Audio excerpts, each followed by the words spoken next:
Chrono Odyssey is a new MMO set to release later this year, created by Chrono Studio and published by Kakao Games. Join me today in my first few hours playing Chrono Odyssey.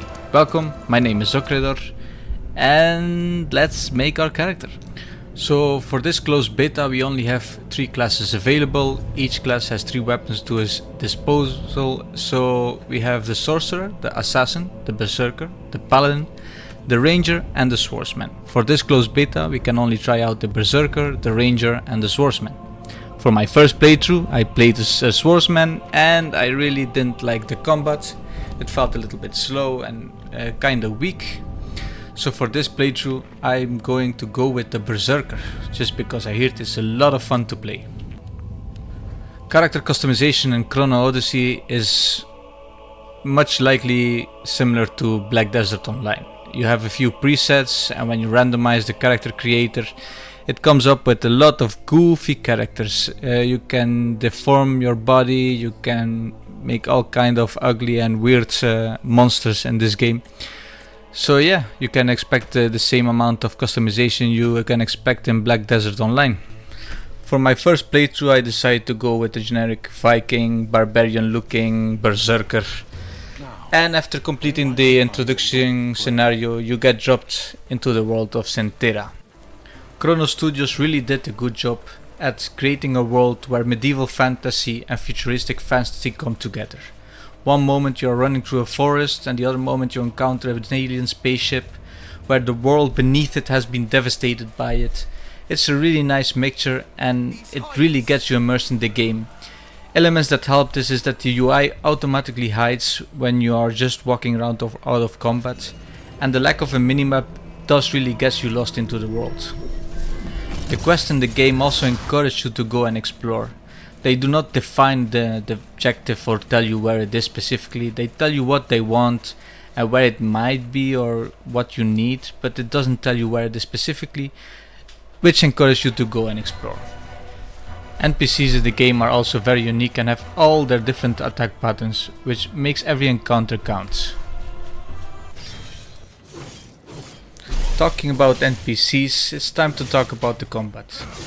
The combat is action based. It pretty much feels like Black Desert Online but much slower. So to be precise, it's more like a healthy mixture between Black Desert Online and a Dark Souls game. That said, it does need a little bit more work. What I mean by this is that the movement from your character and NPCs does feel a little bit floaty at times, and attacking a mob that is kinda moving all over the place or desyncing while you're gaming is kinda hard to read and interact or react to. But even though these little flaws are existent at the moment, I did have a good time playing this game. I never played a Dark Souls game, but if I did, I would have enjoyed it for sure. So for character customization, you have a few skill trees based on the weapon you equip, and you can unlock a few skills. So there are 3 columns here. The first one are active skills, and you can increase them as you level. The second one are passives, and then the third one are more specified skills for your class. Each weapon has this kind of skills, and your archetype also unlocks a few skills as you level at a certain thresholds. So level 10, level 15, level 20, level 40. The same goes for gear and crafting. Like in any other MMO, you go out into the world, you gather some resources, you can salvage gear, which you can turn into better gear. With the environment, the combat, the crafting and gearing covered, the game will push you early on to this cave. Inside this cave you will encounter your first boss fight. Now, having played with my swordsman and getting my ass kicked when I fought this dude, I decided with my berserker I will take my time, explore a little bit of the world and get myself some better gear and some more experience in fighting. So I got myself to mining, lodging and eventually some more butchering of walls around the first starter zone in order to get some better gear. It didn't take very long in order to get all the materials I needed to craft some better level 5 gear. This was a significant increase in power. Now While I was doing this, I encountered these red gates. These red gates are some kind of solo dungeons where you have to solve different puzzles in order to unlock rewards.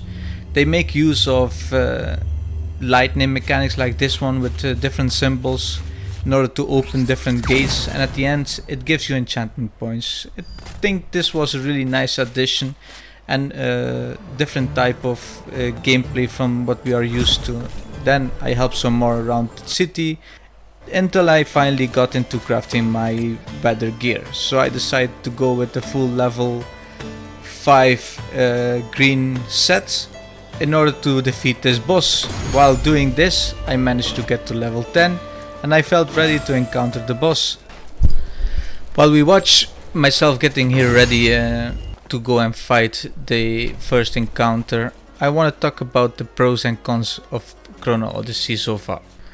I think one of the best features Chrono Odyssey has to offer at this time is the environment, the world. It's an amazing experience to walk and experience it. The red gate, puzzles, solo dungeons. These are absolutely amazing and are a nice addition to the usual gaming play loop of gathering, crafting, farming, dungeons. Nice addition. Mob encounters. Every mob you encounter in the world has unique attack and defense patterns. The boss and world bosses also have different attack patterns and defense patterns, which make every encounter meaningful and unique. The combat. I wasn't sure to include this one or not into the pros, because there is definitely some work that has to be done in order to get it to perfection, but because it is an unique approach to combat in an MMORPG, I will include it. I really like the dodging and the Dark Souls style of combat for an MMO. Random events and boss encounters. Walking around the world and encountering random objectives and bosses make the world feel alive and unique. The game is also set to release with a load of dungeons, more than 200, which, as a PvE player and Mythic Plus player in World of Warcraft, I'm looking forward to. Now for the cons of Chrono Odyssey so far. I will have to start with the bugs of NPCs and world elements. When you walk around the world, you will see a lot of floating elements and NPCs getting stuck into the terrain.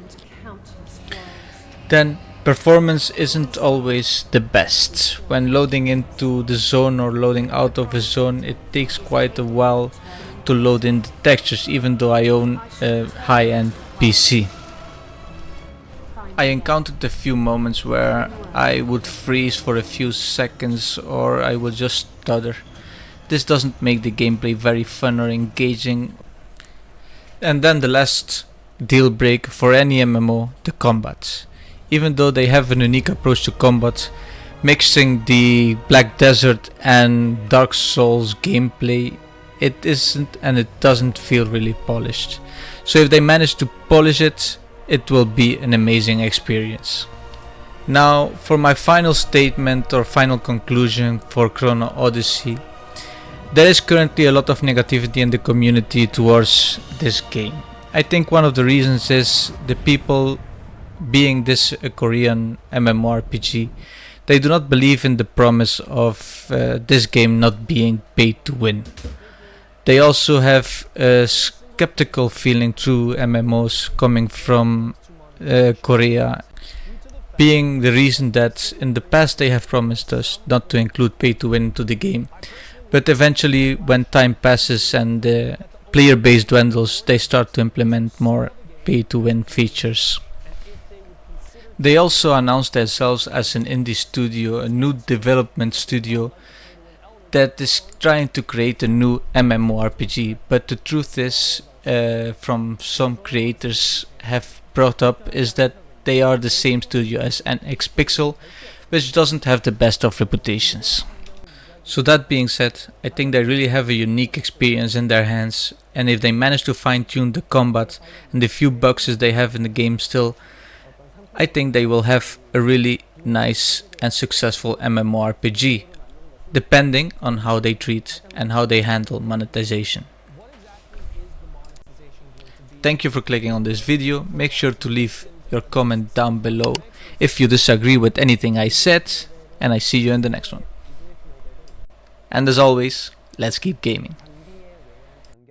You say no pay to win.